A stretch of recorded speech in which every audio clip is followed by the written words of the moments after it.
Hi, Peter Charles here, Folk to Life Fly Fishing. And today it's pouring with rain.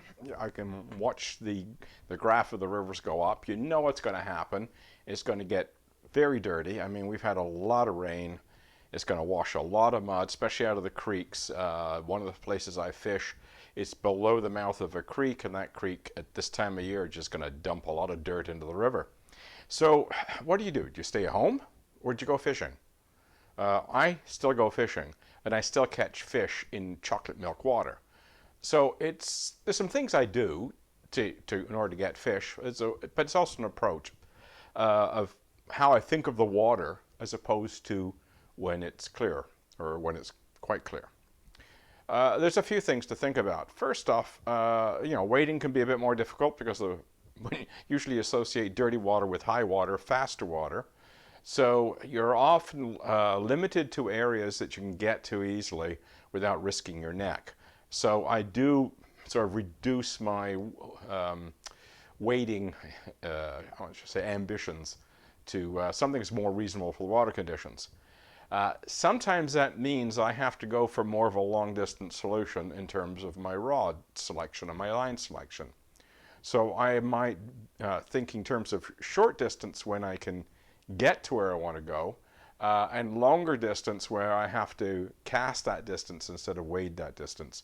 So right off the bat, I'm going to make some rod choices and some line choices based on how far I think I'm going to have to cast.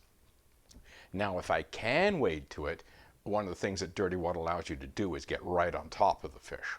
Whether it's bass or trout or whatever, if you're talking about steelhead, dirty water you can get in tight because they can't see you the way they can see you in low water, gin clear conditions. Also, the flow rate's normally up, so the water noise is up, so your wading noise is less of an issue. So, on the one hand, you may not be able to get as close to the fish as you would like because the wading conditions are dangerous. On the other hand, if you can get to them, you can get right on top of them, which is cool.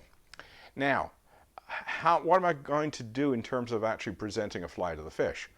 I think a couple of things to keep in mind. First off, that their ability to see and operate in that kind of conditions and to feed in those conditions are much more tuned than our senses are.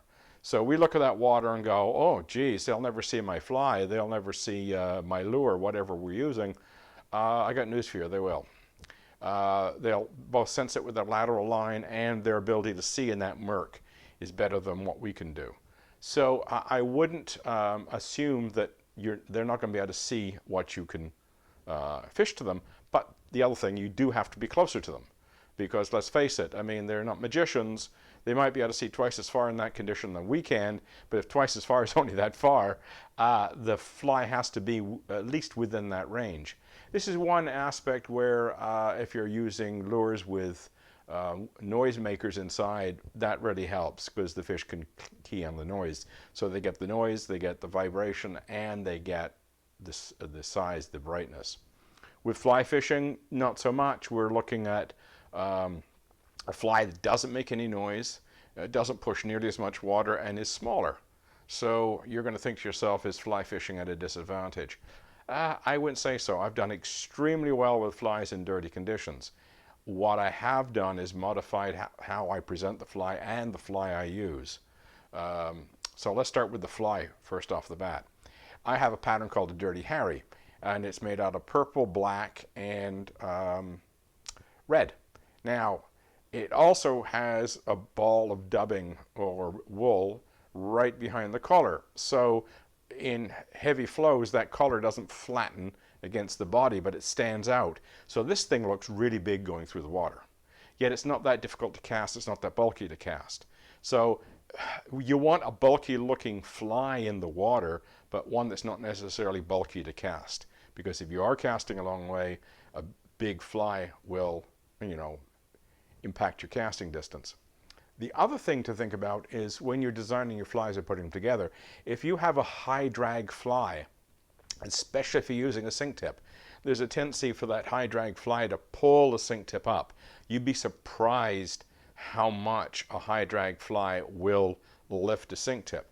So if you've got that problem with a high drag fly, the response is to chuck some weight on that thing to get it down, because we have to get the fly down where the fish are. I mean, in clearer conditions they'll come up. In dirty water conditions, they're not going to rise very much. First, there's the flow rate, and secondly, there's just the plain seeing the fly. Yes, it's sort of, if it's not too dirty, they can see the fly against the light surface. But if it's really dirty, you got to get the fly down close to their level. And that means if you've got a high drag fly that's lifting your sink tip, you're going to have to add some weight to the fly to get it back down again. So now we've got a high drag fly with weight. Now we're having to really change up our line system to be able to cast that, and also our casting methods.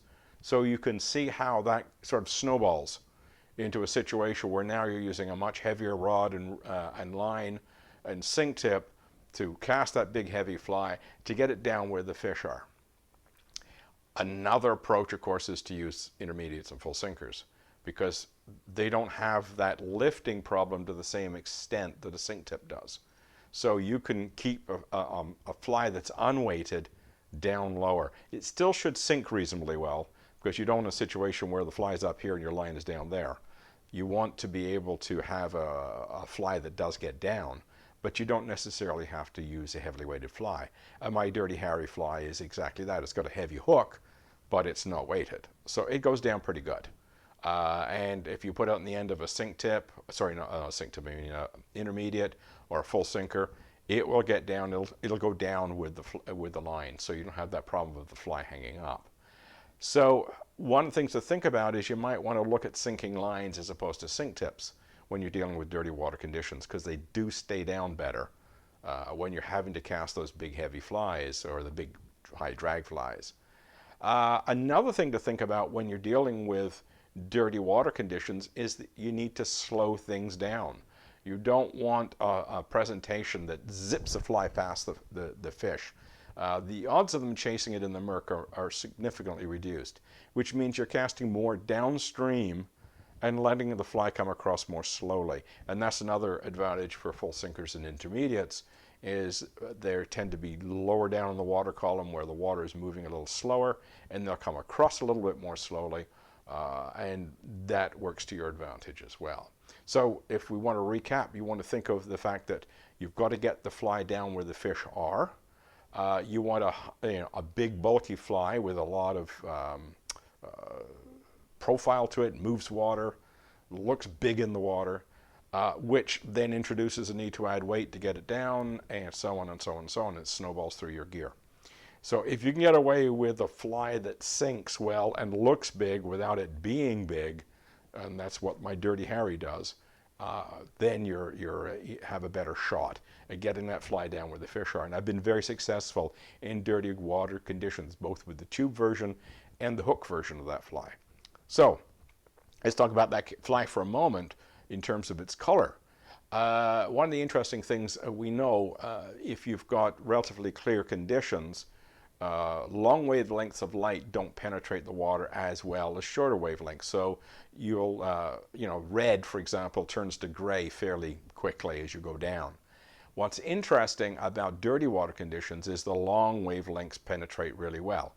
So when you've got, chocolate milk, red will show up, and blue and purple tend to look sort of dark charcoal.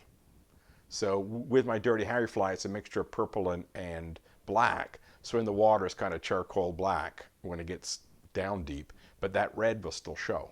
The red head will still show. So when you're putting flies together, think of that of some dark colors, dark brown, dark blue, purple, black, and splashes of red or splashes of orange. Orange works too. So you can use splashes of red, splashes of orange to give that little hot color that often helps, attract a fish. The other thing you can look at is, I've talked about the dubbing ball. You can use cones as well. Cones tend to flare the water out, creating turbulence for the materials, again making it look larger than it really is, because when you've got water flowing around the cone, it will pull the material out that may be laying along the body, will pull it out, and you'll get the current flow going in a curve around the body of the fly, and the material will follow that curving water all the way around and make it look a lot bigger. So you can take a fly that looks relatively small when it's soaking wet in your hand, but you put it in current and it just fluffs right up. And that's what we're looking for. So a fly that will cast well because it collapses down when you're casting it, but as soon as it hits the water and the current flow, puffs right up. And those are good ways to build flies for dirty water conditions. So the other thing I'm going to say is that don't be intimidated by the dirty water. Fish are still feeding. In fact, they may be feeding more aggressively. They're going to be moving around. They're going to feel very confident. They might move into water that you don't expect them to be in because they feel comfortable. So they may be up in some shallow water that you've normally just walked by, and those fish are now in there because it's dirty. They can get in there.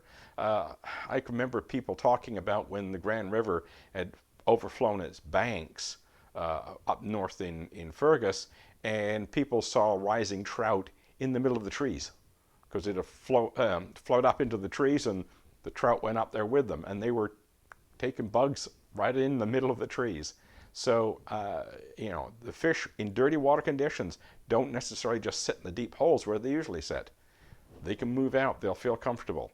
So, don't necessarily just go charging by water that's normally empty of fish, because in dirty water conditions, it can be full of fish. And especially considers not only the visibility, but the flow rates have also changed because it's a little higher. So they may be moving in because they've got more of a chance of intercepting food that's being washed down. The last thing I want to talk about is there can be a lot of garbage in the water. You can get sticks and weeds and things like that. When you're fishing downstream in a big river, turn your head and look upstream every few minutes because there could be a big tree trunk coming your way. So when you're in high water conditions and it's dirty, get your head on a swivel because you never know what's coming down the river at you. This is one of the good reasons why you want to stand in shallow water when you're fishing in dirty water conditions, because the big stuff can't get at you when you're in shallow water. That's a bit of a security blanket to stand in water that's ankle deep and fish to deeper water. And if there is a tree trunk coming down, it won't be able to reach you in that shallow water. So, some things to keep about this, some safety things. Don't get gung-ho with the wading, especially since you can't see the bottom in dirty water.